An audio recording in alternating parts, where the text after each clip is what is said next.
صلاح الدین ایوبی، مسلمانوں پہ ظلم ہوا، فلسطین میں آگ لگی اور پورے فلسطین کی گلیاں خون سے بھر گئیں۔ ایک دن کے اندر 70,000 مسلمان قتل ہوا۔ گھوڑوں سے سڑکوں پہ چلا نہیں جاتا تھا، گھوڑے پھسلتے تھے، اتنا خون تھا، اور کچی سڑکیں تھی، اتنا خون تھا۔ پہلے کچی زمین نے خون پیا، پھر خون اس سے باہر آیا، پھر بھی اتنا 70,000 آدمی قتل ہوا۔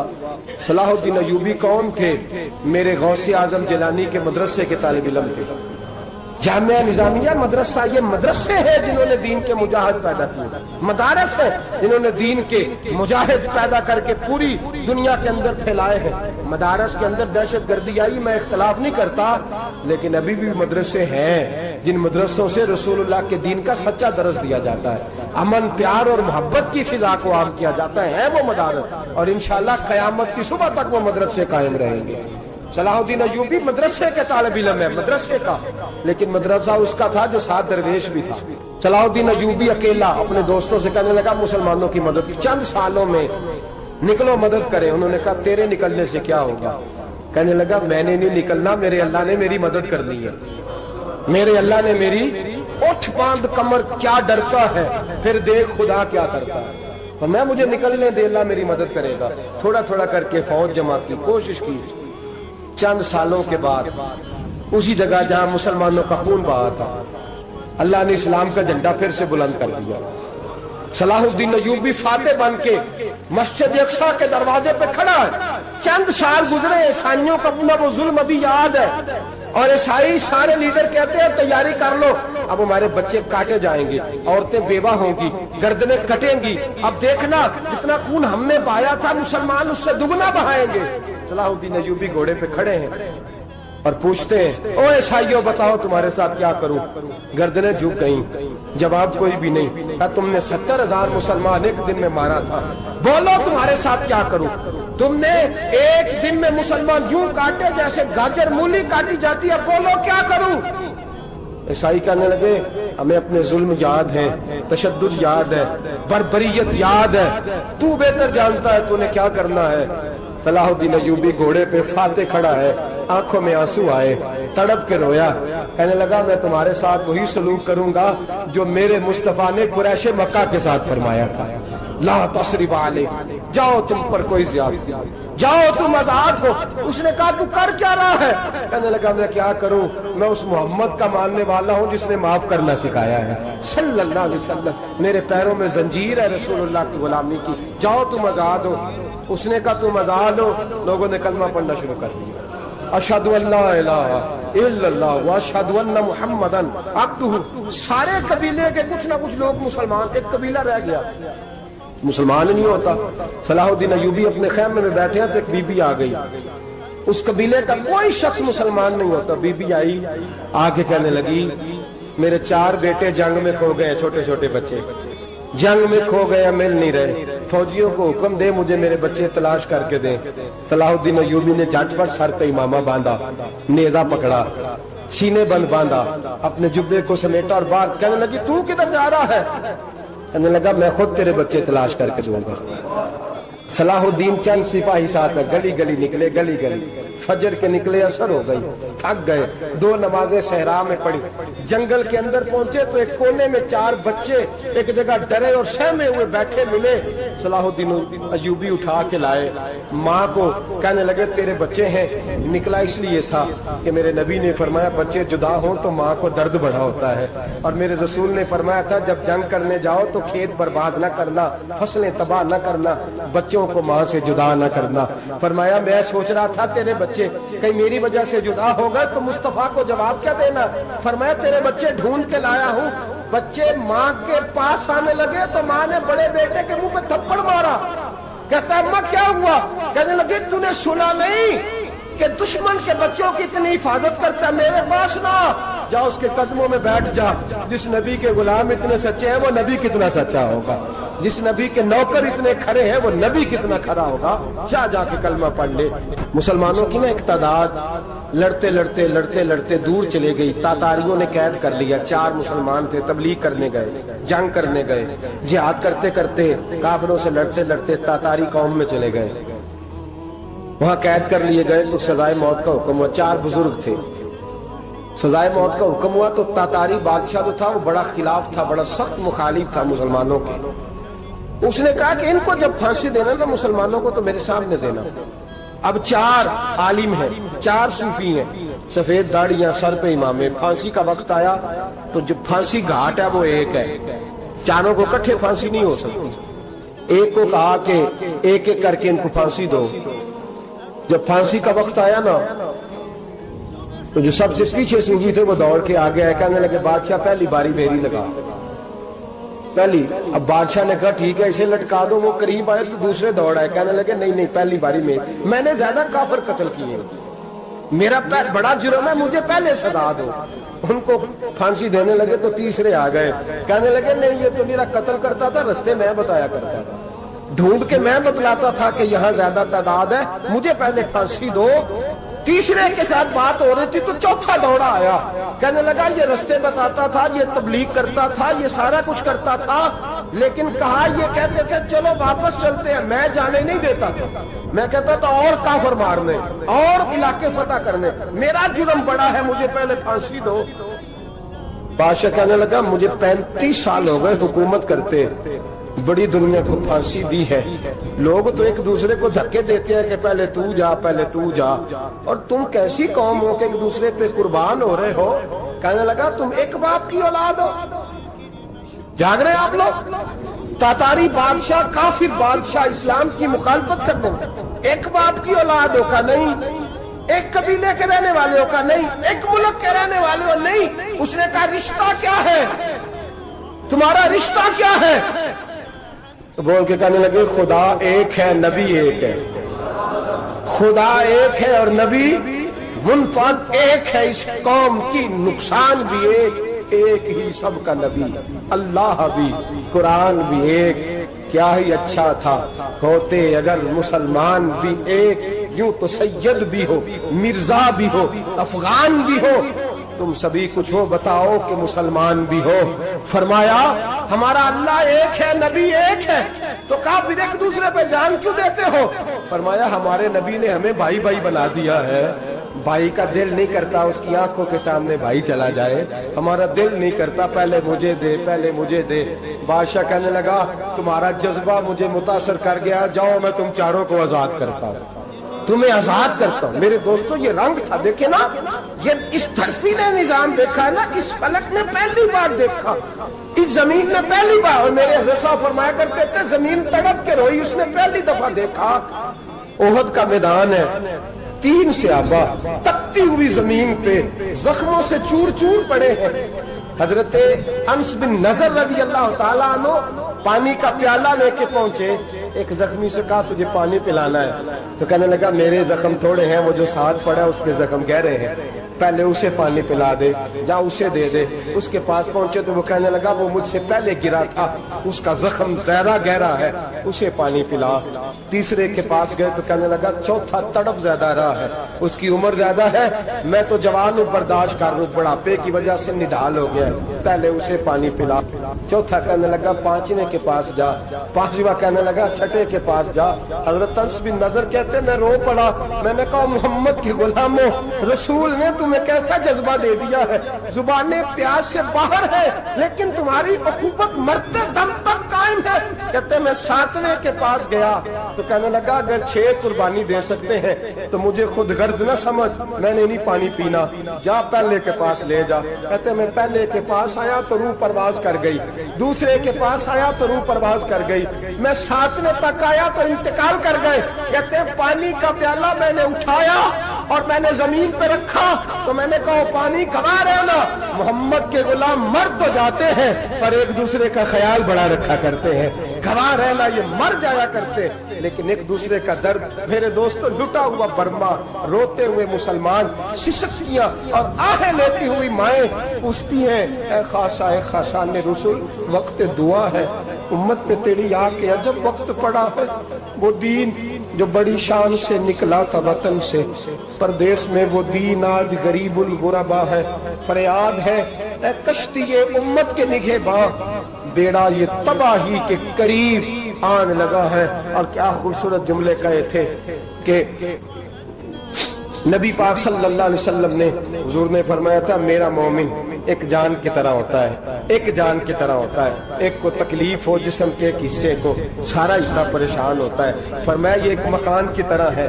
ایک اینٹ دوسری اینٹ کو مضبوط کرتی ہے۔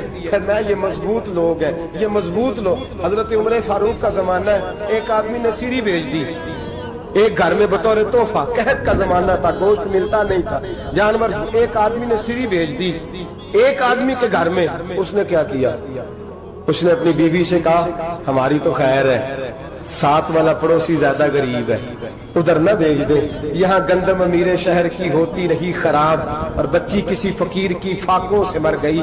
کہا ساتھ والے پڑوسی کے گھر سے میں کئی دنوں سے بھوک کی آوازیں، وہاں بھیج دے۔ اس کے گھر گئی تو اس کی بیوی شوہر کو مشورہ دیتی ہے، کہتی ہے میرے بچے تو دلیر ہے، ساتھ والے کے چھوٹے ہیں، وہ گزارا نہیں، ادھر نہ بھیج دے۔ ادھر گئی۔ ایک روایت ہے 7 گھر، ایک روایت ہے 21 گھر، 21 گھروں میں گھومتی ہوئی وہ سری پھر پہلے کے گھر میں آ گئی اور پہلا صحابی کہنے لگا صرف تو نے ہی محمد کا کلمہ نہیں پڑھا، باقی بھی اس نے بھی پڑھا ہوا ہے، صرف تو نے ہی رسول اللہ سے یہ درس نہیں لیا، باقیوں نے بھی لیا ہے، اور صرف تیرے اندر ہی جذبہ اظہار نہیں، تو ہی صرف مسلمانوں سے پیار نہیں کرتی، سارے ہی پیار کرتے ہیں۔ وہ سری پھر آ گئی، اب کیا کرنا ہے؟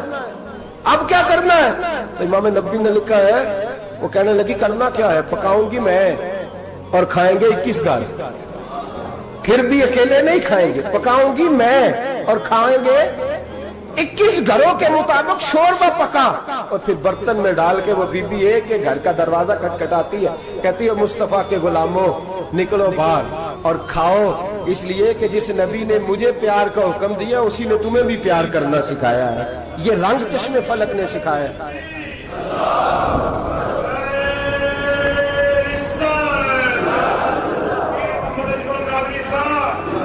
آپ کی بڑی مہربانی، زندہ باد وہی ہے جس کو اللہ رسول زندہ باد فرمائے، بڑی مہربانی، اللہ جزا دے۔ بنو قریظہ اور بنو نذیر 2 محلے تھے یہودیوں کے، یہودیوں نے بڑی عہد شکنی کی تو نبی پاک صلی اللہ علیہ وسلم نے ان کو بے دخل کر دیا، مدینے سے نکال دیا، مدینہ منورہ سے۔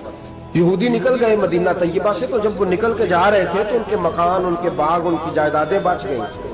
نبی پاک علیہ السلام نے انصار مدینہ کو پہلے بلایا، جاگ رہے ہیں نا آپ لوگ، پیسے آتے کسی کو برے لگتے ہیں، اب تو یہ بھی حلال حرام کی تمیز بھی اٹھتی جا رہی ہے، جائیداد، باغ، مال، علاقہ خالی ہوا ہے، وہ چلے گئے اور لوگ تو ڈھونڈتے پھرتے ہیں۔ اللہ خیر فرمائے، شاملہ ہر جگہ ملتی نہیں اب شہروں میں، وہ کس کس نے نام کرا لیا، کدھر گئی ہے کوئی خبر ہی نہیں، خالی جگہ پڑی ہے۔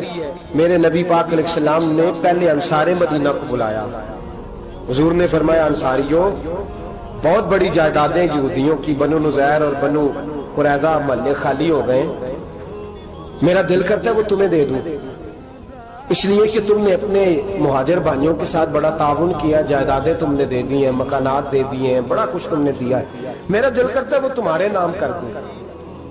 تو انصار مدینہ کیا کہنے لگے یا رسول اللہ دے تو ہم نے دیا ہے پر وہ بیچارے جھجکتے ہی رہتے ہیں، وہ جھجکتے ہی رہتے ہیں، کھول کے ہماری چیزیں استعمال نہیں کرتے، تو حضور ہم تو پہلے ہی انصار ہیں، ہمارے پاس بڑا کچھ ہے، آپ مہربانی فرمائیں وہ سارا کچھ مہاجروں کو دے دے، مہاجرین کو ہمیں نہیں چاہیے۔ اب چلے گئے بات کر کے، میرے حبیب پاک نے مہاجروں کو بلا لیا، فرمایا بنو نذیر اور بنو قریظہ قبیلے کی جائیدادیں آئی ہیں، تمہارے پاس بظاہر جو چیزیں ہیں بھی وہ بھی انصار مدینہ کی ہیں، تو میرا یہ خیال ہے کہ وہ سارا کچھ تمہیں دے دیا جائے۔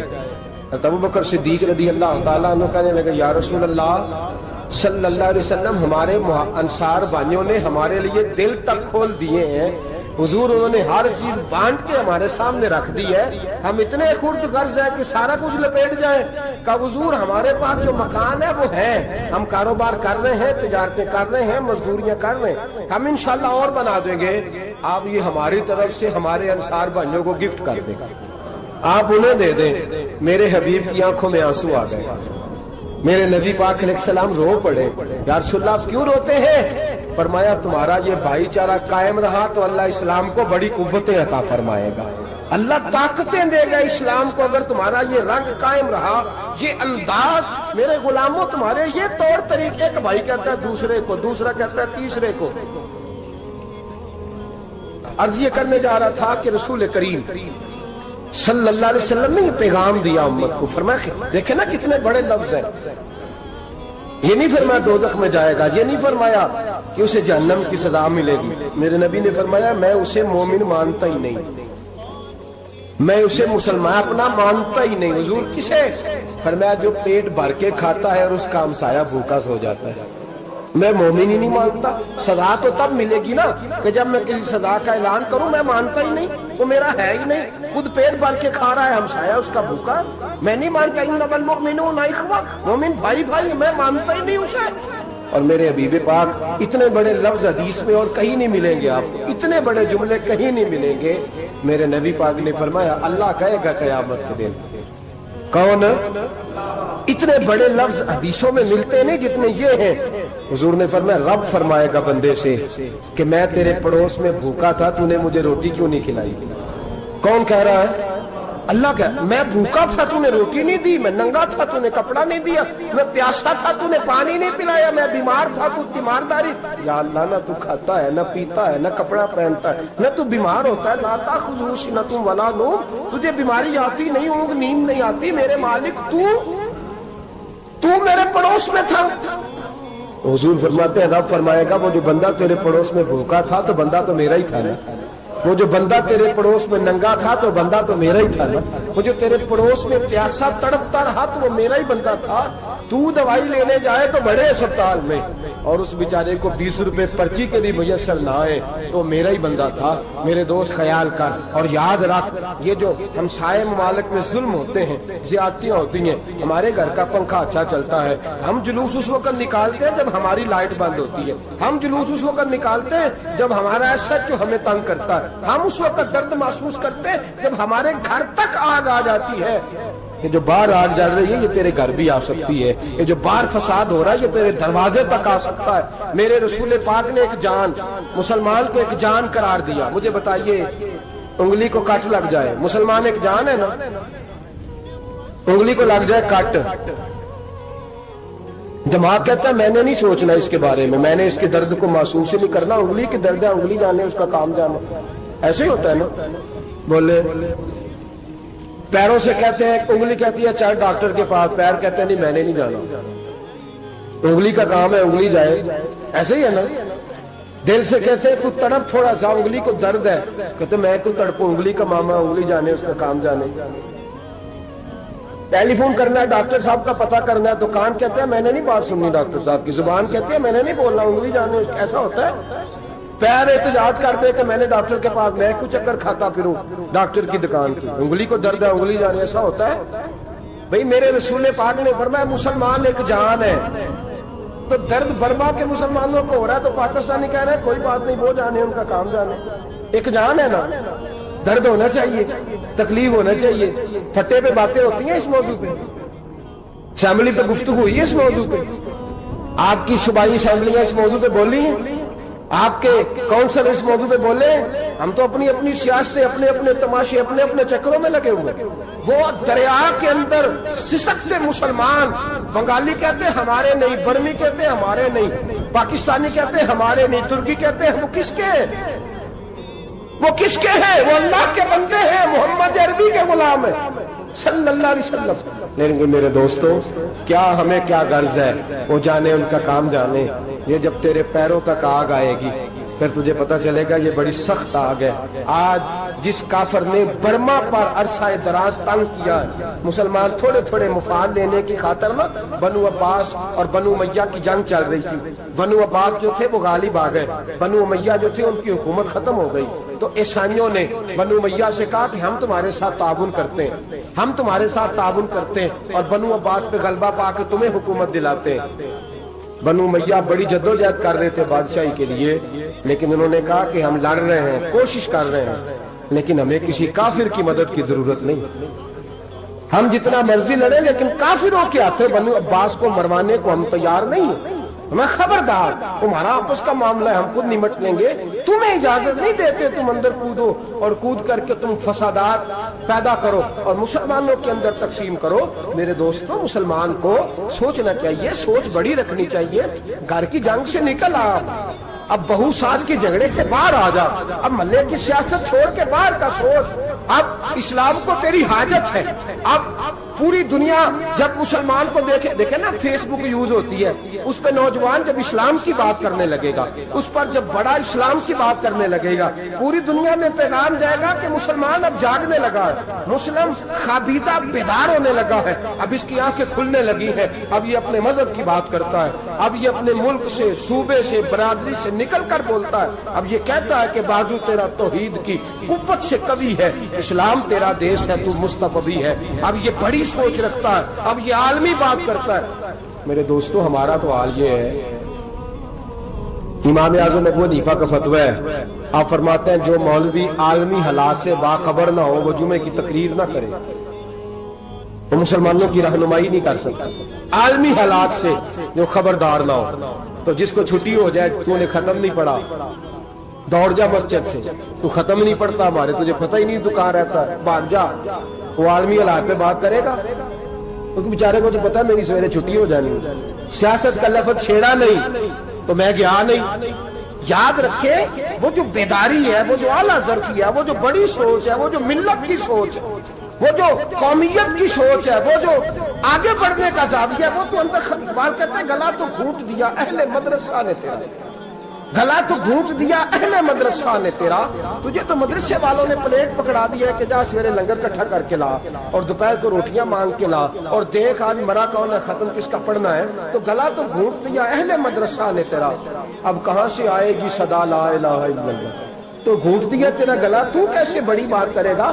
بڑی بات کے لیے بڑی سوچ چاہیے، بڑی تگودو چاہیے، بڑی کوشش چاہیے، بڑا حوصلہ چاہیے۔ مسلمان چھوٹی چھوٹی لڑائی میں، چھوٹی چھوٹی جنگ میں، ایک دکاندار دوسرے دکاندار سے لڑ رہا ہے، گلی والا دوسری گلی والی سے لڑ رہا ہے، محلے والا محلوں پہ اعتراض، ایک شہر میں رہنے والے میں نے دوسرے محلے پہ اعتراض کرتے دیکھا۔ یقین کریں، ایک شہر میں رہنے والے، علاقے میں بسنے والے کہتے ہیں بھائی توبہ ہے اس محلے تو اللہ ہی بچائے، لا حول ولا قوت۔ وہ جو تقسیم در تقسیم کی سوچ ہے، اس نے چھوٹے چھوٹے ٹکڑوں میں مسلمانوں کو بانٹ دیا ہے، چھوٹی چھوٹی تقسیم ہے، چھوٹا چھوٹا ہمارا مزاج ہے، چھوٹی سوچ ہے۔ بڑی سوچ کی بات سنیے، صلاح الدین ایوبی، جاگ رہے ہیں نا آپ لوگ؟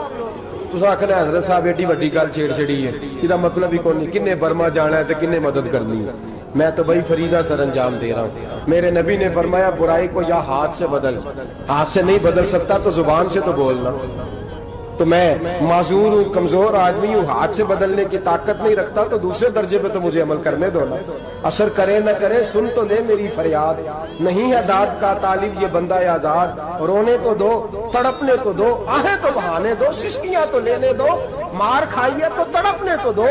وہ قرآن پاک برما میں پابندی لگی ہے تو میں یہاں سوچنے لگا ہوں کہ وہاں تو پابندی لگی ہے، یہاں پہلے لوگ کوئی نہیں پڑھتی۔ معاذ اللہ تعالیٰ حالات دن پہ دن مسلمانوں کے لیے ایک ایک کر کے، افغانستان میں جو آگ لگی تھی، پھر وہ عراق میں بھی لگی، پھر وہ لیبیا میں بھی لگی، پھر وہ مصر میں بھی لگی، پھر وہ یمن میں بھی لگی، سعودی عرب میں دھماکے ہوئے، میرا دل تڑپا ہے، مجھے پریشانی ہوئی، میں بچے 5 تھے، میں بڑا ڈسٹرب ہوا، میں نے کہا یار یہ ہمارا سب کا اجماعی عقیدت کا مرکز ہے، ہم کم از کم 1000 اختلاف کے باوجود کہا کرتے تھے کہ عرب میں امن ہے یار، وہاں سکون ہے، وہاں دکانیں کھلی چھوڑ کے لوگ چلے جاتے ہیں، وہاں بھی فساد ہونے لگا، وہاں بھی آگ بڑھ گئی ہے، لیکن ہم صرف چھوٹی چھوٹی کر کے جب آگ بجھانے کی کوشش کریں گے اس وقت آگ نہیں بجھے گی، جب ہر آدمی اپنے پیالے میں پانی لے کے آئے گا، ہر شخص اپنے گھر کی نل چلائے گا، ہر شخص نلکا چلائے گا اور پانی نکال کے یہ آگ بجھائے گا، تب یہ آگ بجھے گی۔ ہر آدمی کو کردار سوچ بڑی کرے، نظریہ بڑا کرے، ملت کی بات کرے، مسلمان ہو کے سوچے، مسلمان ہو کے سوچے، خدا را نکلے یہ گھر کے جھگڑوں سے، تھوڑی دیر کے لیے اپنے آپ کو بڑا کرے، بڑی سوچ آپ بنائیں، جب دوستیاں لگائیں، یارانے لگائیں کہ چھوٹے موٹے حساب سے بچیں۔ بابا بلے شاہ صاحب فرماتے کورے ورک کتاب نہیں ہوندے، کورے ورک کتاب نہیں ہوندے، پتھر دل گلاب نہیں ہوندے، او بلیا یاری سوچ کے لائیں، یارا نال حساب نہیں ہوندے۔ پھر ذرا نکلے اس حساب کتاب سے باہر، بلیا یاری سوچ کے لائیں، یارا نال صاحب نہیں ہوندے. پھر ذرا بڑا ذہن کرے, چھوڑے اپنے صاحب. یبصرون علی انفسہم ولنبلونکم بشیء من الخوف والجوع ونقص من الاموال والانفس والثمرات. پھر حساب کتاب سے نکلے. پھر امام علی مقام کی طرح یہ سوچ بنائے کہ حسین کے بچے چلے جائیں تو کوئی حرج نہیں, امت پر آنچ نہیں آنی چاہیے. ایک امام علی مقام, کل تک امام میدان میں کھڑے تھے تو اکیلے تھے, لیکن آج پوری دنیا کہتی ہے حسین ہمارا ہے, حسین ہمارا ہے. آج نظریہ امام علی مقام زندہ ہے, تو اکیلا ہے تو کھڑا ہو. یہ نہ کہا کر چھوٹی سی مسجد ہے, ایک کونا کا کھڑکاوا, مولانا تقریر کر رہے ہیں تو کیا بنے گا. ایک آواز کہیں سے گونجا کرتی ہے, پھر اس میں تاثیر میرا اللہ پیدا فرما دیا کرتا ہے, پھر اس کے اندر قوت میرا رب پیدا فرما دیا کرتا ہے, پھر اللہ اس میں تاثیر پیدا کر کے چار دانگ عالم میں پھیلا دیا کرتا ہے. جب آپ نماز پڑھ رہے ہوتے ہیں, جب آپ کا مصلی آباد ہوتا ہے, صلاح الدین ایوبی ایک بزرگ سے ملاقات ہو گئی, بیت المقدس پر قبضہ تھا عیسائیوں کا. تو صلاح الدین بڑے پریشان تھے. وہ بابا جی کہنے لگے پتر کیا ہوا؟ کہنے لگے حضور پتہ چلا ہے دشمن کے 2 بحری بیڑے اسلحہ لے کے آ رہے ہیں. مسلمان پہلے ہی کمزور ہیں, اور اب اگر 2 بحری بیڑے اور آ گئے تو حضور مسئلہ بن جائے گا. تو میں پریشان ہوں کہ کس طرح یہ کم مسئلے والی ہماری فوج ہے کیسے مقابلہ کرے گی. تو بابا جی کہنے لگے پتر اس طرح کرنا, آج رات تو بھی دعا کرنا اور میں بھی کروں گا, تو بھی دعا کرنا. آپ ناراض نہ ہونا, ہم تو پیروں والے ہیں, ہم تو پیروں کے نوکر غلام ہیں, ہمارا تو گزارا ہی نہیں, ہمیں تو ملتا ہے سارا کچھ وہاں سے. پر میرا سوال یہ ہے کہ تعویذ لینے جاتے ہو, نفل کیوں نہیں پڑھتے؟ رات اللہ اللہ کیوں نہیں کرتے؟ یہ بھی تو ہمارے بزرگوں کا ہی طریقہ ہے, انہوں نے تو ہمیں سکھایا ہے. صلاح الدین ایوبی سے بزرگوں نے کہا کہ رات آج نا اللہ اللہ کرنا, تو میں تیرے لیے دعا کروں گا, تو بھی دعا کرنا. تو بندہ جب دکھی ہوتا ہے تو سجدہ کرتا ہے, تو پھر ہی تو مصلی بھیگ جاتا ہے, پھر ہی تو مزہ آتا ہے. سکھی بندہ تو کعبے جا کے نہیں روتا. دکھی تھے, تکلیف تھی, تو سر رکھا سجدے میں تو تڑپ گئے. اور وہ بابا جی کہتے ہیں میں مسجد آیا تو صلاح الدین چیخے مار کے رو رہا تھا اور کہہ رہا تھا مالک میں کوئی اپنی شان کے لیے تو نہیں نہ لڑ رہا, اللہ کو میں کوئی قبضوں کے لیے تو نہیں لڑ رہا, مالک تیرے لیے لڑ رہا ہوں, مجھے بے آبرو نہ کرنا, میری مدد فرمانا. کہتے ہیں میں آیا تھا کہ مسجد میں دعا کروں گا, پر صلاح الدین ایوبی کو روتے دیکھا تو میں لوٹ گیا. تو سویرے صلاح الدین ملے تو بڑے خوش تھے.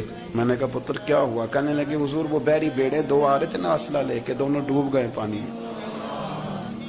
پانی میں ڈوب گئے. تو بابا جی کہنے لگے صلاح الدین وہ پانی میں نہیں ڈوبے, وہ تیرے آنسوؤں میں ڈوب گئے, وہ غرق ہو گئے. وہ جو تو نے مصلی بات کیا تو وہ تیرے آنسوؤں میں ڈوب گئے, وہ غرق ہو گئے, وہ تباہ, اتنے قیمتی تھے تیرے آنسو کے بہا لے گئے دشمن کے بحری بیڑوں کو. میرے بھائی ٹھیک ہو گیا جی, میرے عزیز سمجھ لیں اس بات کو ہمیشہ کے لیے, اور اس پر غور کر لیں اچھے طریقے سے کہ میرے رسول کریم سید عالم صلی اللہ علیہ وسلم نے نا ہماری توجہ دلائی, حضور نے ہمیں بتلایا, ہمارا ذوق بڑھایا عبادت کی طرف. ایک صحابی تھے حضرت ابو فاطمہ رضی اللہ تعالیٰ عنہ, یہ ترمذی شریف کی حدیث ہے. نبی پاک علیہ السلام نے فرمایا ابو فاطمہ قیامت کے دن مجھ سے جلدی ملنا چاہتے ہو کہ دیر کے ساتھ؟ تو کہنے لگے حضور کون ہوگا جو دیر سے ملنا چاہے, ہم نے تو جان دے دی وعدہ دیدار پر. اعلیٰ حضرت فرماتے ہیں جان دے دی وعدہ اور نقد اپنا دام ہو ہی جائے گا. مجھے لگتا ہے کہ یہ سودا نقد و نقد ہو جانا ہے, چونکہ ہم نے جان دے دی وعدہ دیدار پر. آپ نے وعدہ کیا تھا کہ مریں گے تو پھر زیارت ہوگی, تو مر گئے ہم زیارت کی خاطر. جان دے دی وعدہ دیدار پر, تو نقد اپنا دام ہو ہی جائے گا. اے رضا ہر کام کا ایک وقت ہے, دل کو بھی آرام ہو ہی جائے گا. تو حضرت ابو فاطمہ رضی اللہ تعالیٰ عنہ سے نبی پاک صلی اللہ علیہ وسلم نے فرمایا جلدی ملنا چاہتے ہو کہ دیر سے؟ اس کی حضور فٹافٹ ملنا ہے, میں نے قیامت کے دن آپ سے جلدی ملنا ہے. تو نبی پاک علیہ السلام نے فرمایا پھر اس طرح کرنا, دنیا میں رہ کے سجدے زیادہ کرنا, پھر سجدے زیادہ کرنا, قیامت میں ملاقات جلدی ہو جائے, قرب ملے گا تمہیں. اپنے بچوں کے اندر دیکھیں نا, ہم شوق پیدا کرتے ہیں, ہمیں صحیح لفظ نہیں بولنے آتے پر ہم بچوں میں شوق پیدا کرتے ہیں کہ پتر ڈاکٹر بن جائے گا تو بڑا نفع کرے گا. تو تو لوگوں کی خدمت کرے گا، ملک و ملت کی خدمت کرے گا، تیرے ابا کا نام روشن ہوگا، تیرے دادا کی تعریفیں ہوں گی. ہم یہ ذوق پیدا کرتے ہیں. ہم اپنے نوجوانوں کے اندر یہ فکر پیدا کرتے ہیں، انہیں ہم سمجھاتے ہیں کہ میاں جب تم پڑھو گے، محنت کرو گے تو فلاں آدمی کی طرح تمہارا نام ہوگا. یہ جتنا ذوق ہم بچوں کے اندر ان چیزوں کا پیدا کرتے، ہمیں حکم ہے کسی طرح ہم ذوق پیدا کریں کہ پتر نماز پڑھے گا تو اللہ راضی ہو جائے گا، تو سجدہ کرے گا. دیکھیں نا میرے رسول کریم علیہ السلام نے فرمایا 7 سال کے بچے کو مسجد لے کے جاؤ، یعنی اسے شوق دلاؤ، اس کے اندر یہ خاصیت پیدا کرو کہ اس کا دل کرے مسجد میں جانے، اس کے اندر یہ خصوصیات لاؤ کہ وہ ہمارے ہاں نا ہر چیز کو پروموٹ کیا جا رہا ہے، ہر چیز کو یعنی سر سنگیت سکھانے کے لیے اکیڈمیاں بن گئی، ہر شے پروموٹ ہو رہی ہے. عبادت کا جذبہ کم ہوتا جا رہا ہے، اللہ کا ذوق ہمارے اندر نہیں رہا.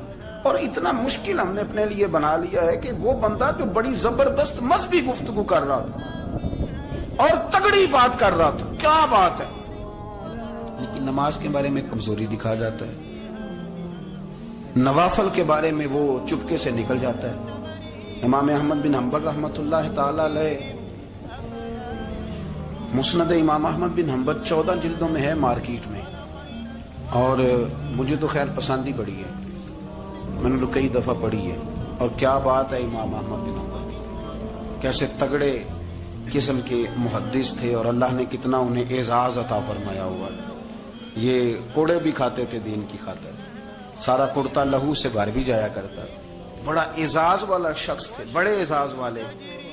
حدیثیں جمع کرنا، حدیثیں لکھنا، حدیث پڑھانا، سارا دن رہتے تھے. کہہ سکتے تھے کہ میں کر تو رہا ہوں کام، اور حدیث بھی موجود ہے کہ عالم عابد سے افضل ہوتا ہے، پر اس کے باوجود امام احمد بن حنبل رحمۃ اللہ علیہ 300 نفل فرض نمازوں کے علاوہ پڑھا کرتے تھے. 300 نوافل روز پڑھا کرتے تھے. ان کے بیٹے نے کہا ابا جی مکان خریدنا ہے تو وہ جگہ کہاں کر کے لوں، بہت ساری آبادیاں. تو فرمایا پتر وہاں لینا جہاں مسجد قریب ہو. میرے رسول کریم سید عالم صلی اللہ علیہ وسلم اتنا پسند کرتے مسجد کو، اتنا پسند کرتے نماز کو، کہ رسول کریم صلی اللہ علیہ وسلم تہجد کی نماز بھی پڑھتے، پھر حضور فجر کی نماز بھی پڑھتے. نبی پاک وتر کو الگ کر کے پڑھتے، عشاء کے ساتھ نہیں پڑھتے. یہ تو ہم اس لیے اجازت دی ہمارے بزرگوں نے کہ بعد میں اٹھے گا کون علیحدہ وتر پڑھنے کے لیے، عشاء کے ساتھ پڑھ لے.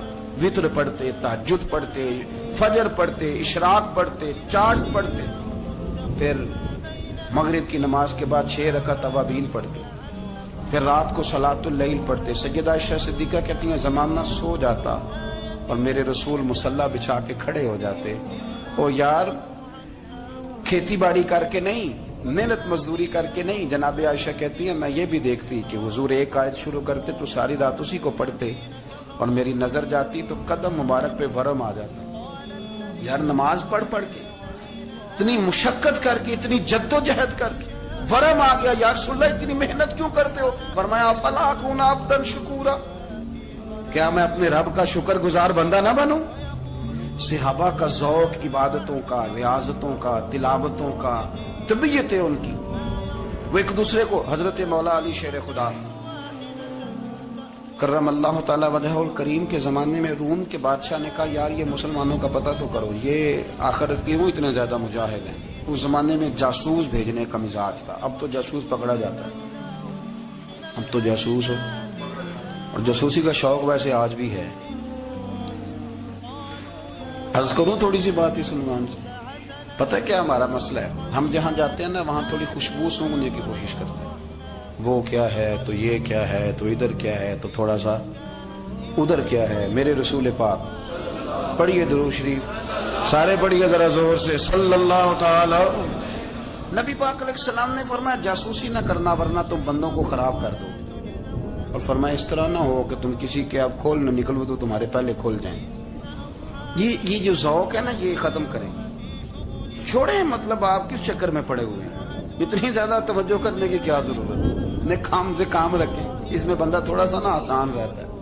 یہ جو بہت زیادہ ٹٹولنے والے لوگ ہوتے ہیں نا وہ بےچارے پھر عمر ٹٹولتے ہی گزار دیتے ہیں، اس لیے کہ مزاج ہی بہت پکا ہے. بوری کا منہ کھول کے اندر تک ہاتھ ڈالنا تو پھر کئی دفعہ سامنے سے بچھو بھی لڑ جاتا، خرابی ہوتی. تو جاسوسی کی جاتی تھی. اس نے بھی جاسوس بھیجے کیونکہ قبیلوں کے لوگ تھے، کچھ مسلم کچھ کافر، پہچانے نہیں جاتے تھے لوگ، تو کچھ لوگ اس نے بھیجے، انہوں نے آ کے نا تحقیق کی، ریسرچ کری کہ آخر ماجرا کیا ہے. تو واپس جا کے انہوں نے رپورٹ دی نا روم کے بادشاہ کو. اس رپورٹ کا ایک جملہ بڑا شاندار ہے. وہ کہنے لگا بادشاہ ہمیں مسلمانوں کی کوئی سمجھ نہیں آئی، ہمیں کوئی سمجھ نہیں آئی. انہوں نے کہا کیوں نہیں سمجھ آئی؟ کہنے لگے یار عجیب بندے ہیں، جب رات مسلح پہ بیٹھتے ہیں تو یوں لگتا ہے ان کا دنیا سے رشتہ ہی کوئی نہیں، کوئی کسی کو نہیں جانتا، کوئی اپنے دکھ سنا کے رو رہا ہے، کوئی اپنی بات کر کے رو رہا ہے، لگتا ہے کہ ان کا کوئی رشتہ ہے ہی نہیں جب مسلح پہ بیٹھتے ہیں. اور فرمایا جب سویرے یہ جہاد کرنے نکلتے ہیں تو لگتا ہے ان سے زیادہ دلیر ہی کوئی نہیں. حالانکہ جو مسلحوں پہ رونے دھونے کے لوگ ہوتے ہیں وہ کئی دفعہ جہاد میں کام نہیں کرتے، لیکن عجیب لوگ ہیں کہ رات کے راہب ہیں، دن کے مجاہد ہیں، کوئی سمجھ نہیں آتی. میرے عزیز، ان لوگوں نے مسلح آباد کر کے رکھا، تلاوتیں ان کا ذوق رہی، منظر روز پڑھنا، اسباق پڑھنا، وظائف پڑھنا، یہ ان کا ذوق رہا. اعلیٰ حضرت بریلوی رحمت اللہ نے 1000 کتاب لکھی ہے، لیکن الوظیفۃ الکریمہ کے نام سے جو وہ صبح و شام وظائف پڑھتے تھے وہ الگ انہوں نے ان کو بیان کیا، پابندی کے ساتھ اپنی اللہ اللہ کرتے.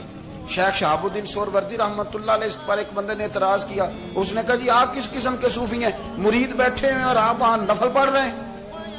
یہ بھی بڑا مسئلہ ہوتا ہے نا، جو بندہ ملنے آتا ہے وہ اپنے ٹائم کے حساب سے آتا ہے، اور پھر اس کا یہ بھی خیال ہوتا ہے کہ پیر صاحب جو ہیں وہ چونکہ درویش ہیں تو نہ انہیں روٹی کھانی چاہیے نہ سونا چاہیے، چونکہ وہ درویش ہیں، اور ہم چونکہ درویشوں کے ماننے والے ہیں لہذا ہمارا یہ طریقہ ہونا چاہیے کہ جیسے ہم کہیں درویش ویسے ہی کر جائے. حالانکہ جس کو آپ درویش کہیں گے آپ اس کی مانیں گے، آپ منوائیں گے نہیں، ہمارا مزاج ہوتا ہے. شیخ شہاب الدین پر لوگوں نے اعتراض کی، حضور لوگ ملنے آئے ہیں، زیارت کرنے آئے ہیں، یہ بندے دعا کرانے آئے ہیں، اللہ اللہ کرانے آئے اور آپ نفل پڑھ رہے ہیں، کیا جملہ ہے، کیا حسن ہے، کیا خوبصورتی ہے. فرمانے لگے رب رسول سے مانگنے کے لیے مصلی بچھایا ہے، اگر وہاں سے مانگوں گا نہیں تو تمہیں دوں گا کیا؟ پہلے مجھے کچھ لے تو لینے دو، اگر میرے پلے کچھ ہے ہوگی تو آگے دوں گا نا. تو میں مانگنے گیا تھا کہ یا اللہ دے، تیرے بندے لینے آئے دے، تو میں کچھ لوں گا تو آگے دوں گا نا. لیکن ہمارا یہ سٹیٹس، یہ مزاج، یہ شعور نہیں ہے. گپیں، کہانیاں، داستانیں، گفتگو، خطابت، واز، کیا بات.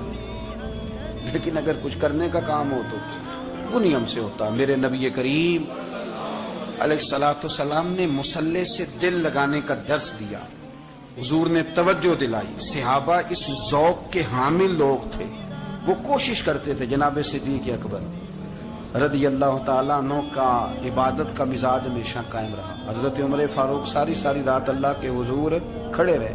حضرت عثمان غنی رضی اللہ تعالیٰ عنہ عشاء کی نماز پڑھ کے 2 رکعتوں کی نیت باندھتے تھے، 15 سپارے پہلی رکعت میں پڑھ دیتے.